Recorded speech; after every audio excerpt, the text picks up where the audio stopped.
Things which matter most must never be at the mercy of things which matter less. That is what Johann Wolfgang von Goethe once said. This, in other words, is prioritization.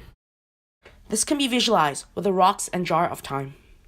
The jar represents the amount of time we have within a week, and the rocks represent how we use the time. Big rocks like these ones represent the important tasks, such as preparation for a math test, a science project, or violin rehearsal. They are the rocks that should be placed into the jar first, and also the activities that should be done first. The small gravel rocks in my hand are the important but less important activities, such as going to the park, doing chores, and attending clubs. They are less important, therefore should be done after the main tasks are done, so we pour the gravel in after the big rocks. The gravel is small, so it is able to fit within the spaces of the rocks. Next is a smaller form of rock, sand. Sand represents the empty minutes that we spend on empty activities, like going on social media or watching Netflix.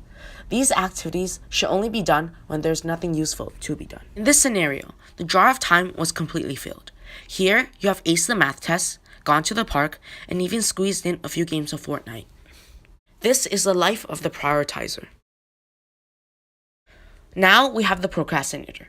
He loves to do what he likes, so he chooses to play Fortnite for the entire afternoon of Monday and Tuesday. He sees the little grains of sand as little, so he plays on, and the sand piles and piles until his parents suspend his mouse. The procrastinator only wants to have fun, so for the afternoons of Wednesday and Thursday, he plays basketball with his best friends.